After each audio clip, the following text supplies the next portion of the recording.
ሃይ ፋሚሊ እንዴት ናችሁ? ሁሉ ሰላም ነው? እግዚአብሔር ይመስገን። እኛ አለን። ዛሬ መጣሁት አንድ ስቶሪ ሊነግራችሁ ነው። ስቶሪ ቴሊንግ አንድ አለን። ያው በየሳምንቱ አንድ ስቶሪ እናወራለን።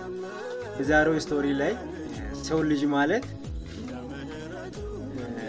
ዝም ብሎ የሆነ ስጋዊ ፓርት ወይም አንድ እንትን አይደለም። በስፒሪቹዋሊቲ የሚሆን በሳይንስም ደረጃ እንደተጠናው ሰው ልጅ ማለት ያው እኔም ማምነው ያው ብዙ እንትኖች አሉ፣ ቴዎሎጂያን ወይም በሳይንስም ደረጃ የተጠኑ ጥናቶች አሉ። በዚህ ላይ ደግሞ እኔም ማምነው ያው ብዙ ሰው ዶሚናንት ማምነው ብዬ ማስበው 80% በትራይኮቶሚ ምን የምናስበው ያው ሰው ያ ማለትም ያው ሰው ማለት ስጋ ነፍስና መንፈስ ውህደት ነው ብለን ነው እኔም ማምነው ያው ብዙ ሰው ያምናል ብዬ ማቆም ባነበብኳቸውና ዛሬ ለመናገር የሚፈልገው ያው ነፍስ የት ነው የሚገኘው የሚለው ነገር ያው እናንተም ሰርቹት እኔም ያው ሪል የሆነ እንትን ካገኘው እነግራለሁ። አንድ ሰው ነፍስ የምትገኘው በልብ ውስጥ ነው፣ ነፍስ የሚገኘው በደም ውስጥ ነው የሚባል ነገሮች አሉ።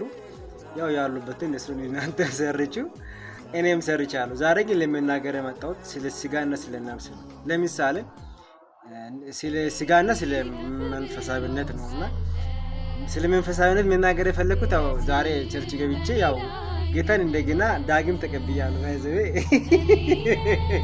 ስንቴ እንደሚቀበል እኔም ባላቅም ያው ብዙ ጊዜ እቀበላለሁ እንደገና እንትና ባከረጋለሁኝና ችግሩ ምንድነው? ለምሳሌ ስጋ አለ፣ መንፈስ አለ። መንፈሳዊነታችን የደከመ በሄደ ቁጥር ስጋዊ ማንነታችን ጎልቶ ይወጣል። ሁሉ ጊዜ ስለ ስጋ ነው የምናስበውና ዛሬ ደግሞ ያለውበት እና የገባውበት ቸርች ያው ላይ ያለው ቸርች ነው። በጣም አማይዚንግ ታይም ነበረ። በዚህ ላይ ደግሞ የገጠመኝን አንድ ነገር ላሳያችሁ እስኪ። ተማሪዎቹ ልጆቹ ናቸው፣ ህፃናት ልጆች አሉና ያው አምልኮ በኋላ ከጸሎት በኋላ ህፃናቶች እዛ እኛ ሀገር አላልኩም ያው ሀገር አንድ ናት፣ እኛ ሰፈር ነው የሚባለውና ሁሉም ሀገራችን ነው ብዬ ነው ማስበው።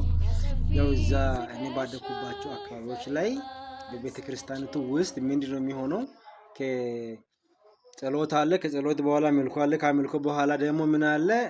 ሜባ ሰበሰበና ከዛ በኋላ ለህፃናት ይጸልያል። ህፃናት ወጥቶ ደግሞ ጥቅስ ይናገራሉ፣ ቃል ያነባሉና ዛሬ በጣም የገረመኝ ልጅቷ አንድ ላይ ህፃን ወጣ ምሳሌ ውስጥ ያለውን ቃል እንዴት እንደተረከችውና እንዳስታውች አንድ አይተን እንመለስ።